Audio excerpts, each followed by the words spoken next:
Assalamualaikum warahmatullahi wabarakatuh. Kembali lagi bersama saya Yusuf Ananta Putra pada video pembelajaran PJJ Suyanelu Jati Cirebon.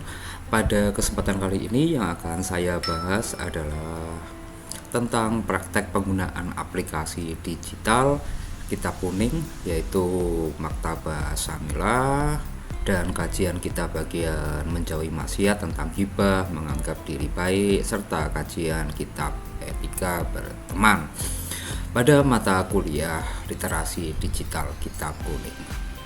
Oke, berikut penjelasannya. Oke, langsung saja ya. Yang pertama adalah penggunaan aplikasi digital Kitab Kuning, yaitu Maktabah Syamilah. Maktabah Syamilah atau perpustakaan komprehensif ini merupakan perangkat lunak yang mencakup berbagai kitab dalam bidang kajian Islam. Bahkan kitab-kitab yang ada di dalamnya bisa ditambah sendiri atau dikurangi sesuai dengan kebutuhan.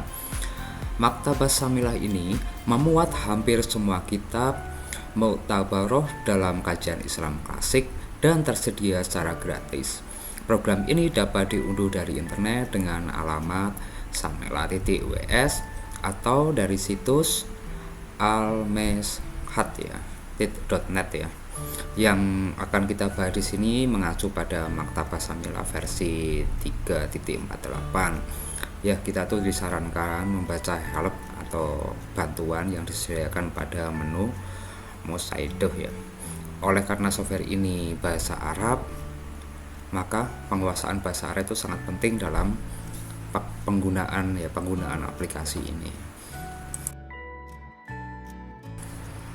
Oke, mari kita bahas sedikit tentang program Maktabah Syamilah atau fitur-fiturnya.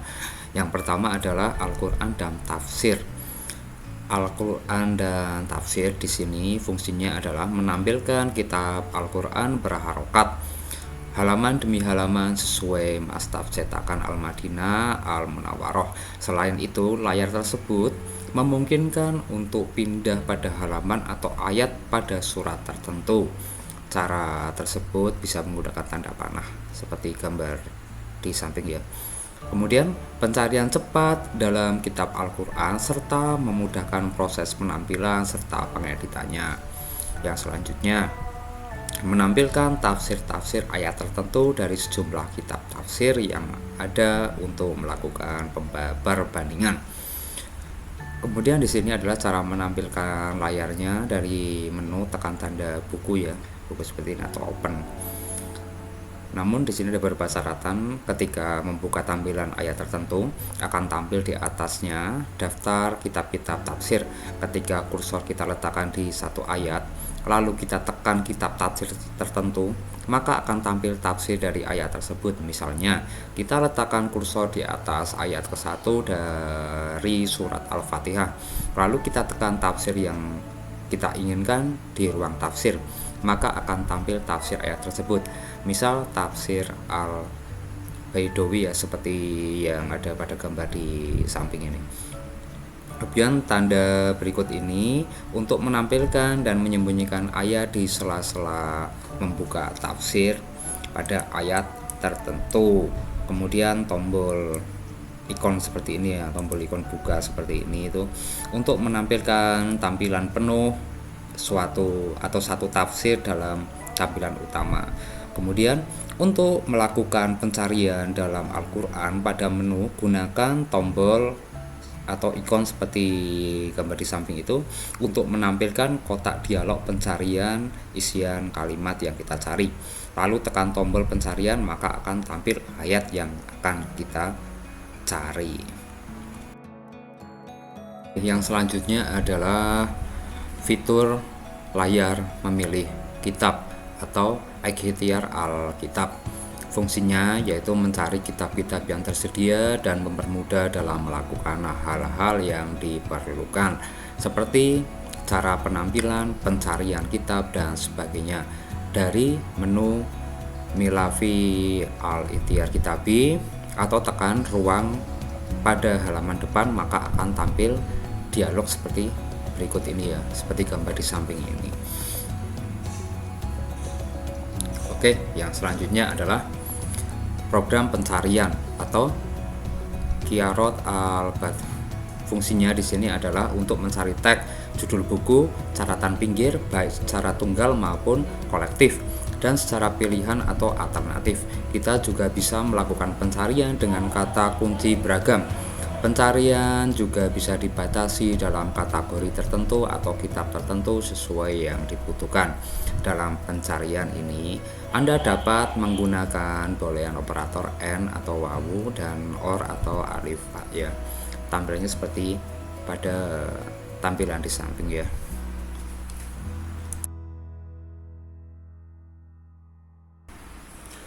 Oke, yang selanjutnya kita masuk di penjelasan materi ya. Yang pertama adalah tentang kajian kita menjauhi maksiat, yaitu ghibah dan menganggap diri baik. Kitab Bidayatul Hidayah memberikan panduan yang sangat berharga dalam menjauhi maksiat, terutama ghibah dan sikap menganggap diri baik. Imam Al-Ghazali mengajarkan bahwa menjaga lisan dan sikap rendah hati adalah kunci untuk menjadi pribadi yang lebih baik. Dengan selalu introspeksi diri, berusaha memperbaiki diri dan mendekatkan diri kepada Allah, kita dapat menghindari perbuatan dosa dan mendapatkan ridho Allah dalam kehidupan ini dan di akhirat nanti. Khususnya mengenai ghibah atau menggunjing dan menganggap diri baik, Imam Al-Ghazali memberi nasihat yang sangat mendalam dan relevan untuk kehidupan sehari-hari. Yang pertama, ghibah atau mengunjing. Ghibah adalah suatu perbuatan membicarakan keburukan atau aib seseorang dari belakang. Jika orang tersebut mendengar ya, ia akan merasa tersinggung atau terluka. Imam Al-Ghazali menjelaskan atau menegaskan bahwa ghibah adalah dosa besar yang sangat berbahaya karena dapat merusak hubungan sosial, menimbulkan fitnah dan menumpuk dosa bagi pelakunya. Dalam Islam, tindakan ini sangat dicekam karena bertentangan dengan prinsip menjaga kehormatan dan martabat seorang muslim. Imam Al-Ghazali menjelaskan juga bahwa ghibah bukan hanya melibatkan kata-kata, tapi juga terjadi melalui isyarat, gerakan tubuh, atau penulisan. Misalnya, menganggukkan kepala sebagai tanda setuju ketika mendengar keburukan orang lain juga termasuk dengan kategori ghibah. Ia menekankan bahwa seorang muslim harus selalu menjaga lisan dan perilakunya agar tidak terjumus dalam perbuatan ini. Untuk menghindari ghibah, Al-Ghazali menganjurkan agar kita selalu berpikir sebelum berbicara, menahan diri dari mengomentari keburukan orang lain, dan berusaha mencari kebaikan dalam diri setiap orang. Kemudian yang selanjutnya adalah menganggap diri baik. Sikap menganggap diri baik atau merasa diri lebih unggul dari orang lain adalah bentuk keangkuhan atau kesombongan yang dilarang dalam Islam. Imam Al-Ghazali memperingatkan bahwa perasaan ini dapat menutup pintu hati dari nasihat dan kritik yang membangun, serta menimbulkan perasaan merendahkan orang lain. Kesombongan adalah suatu sifat yang sangat dibenci oleh Allah Subhanahu wa taala dan Nabi Muhammad SAW. Nabi Muhammad SAW pun mengajarkan untuk selalu bersikap tawadu atau rendah hati. Menganggap diri baik bisa muncul dan dalam berbagai bentuk seperti merasa lebih soleh, lebih pintar, atau lebih kaya dari orang lain. Imam Al-Ghazali mengajarkan bahwa setiap muslim harus selalu introspeksi diri dan menyadari bahwa segala kelebihan yang dimiliki adalah karunia dari Allah yang sewaktu-waktu dapat diambil kembali. Seorang muslim seharusnya bersikap rendah hati dan tidak membanggakan diri dan selalu berusaha memperbaiki diri. Kemudian yang selanjutnya adalah membangun kesadaran spiritual. Dalam upaya menjauhkan diri dari maksiat, Imam Al-Ghazali menekankan pentingnya membangun kesadaran spiritual yang kuat. Salah satu cara adalah dengan rajin beribadah seperti sholat, membaca Al-Quran, berzikir, dan berdoa. Dengan mendekatkan diri kepada Allah, seseorang muslim akan lebih mudah menjaga diri dari perbuatan dosa dan maksiat. Selain itu, Al-Ghazali juga menganjurkan untuk selalu mencari ilmu dan bergaul dengan orang-orang yang soleh. ilmu yang bermanfaat dan memberikan kita pemahaman lebih baik tentang ajaran Islam dan membimbing kita dalam menjalani kehidupan yang sesuai dengan syariat. Bergaul dengan orang-orang yang lebih baik akan memberikan kita tauladan yang positif dan lingkungan yang membangun untuk selalu berbuat kebaikan.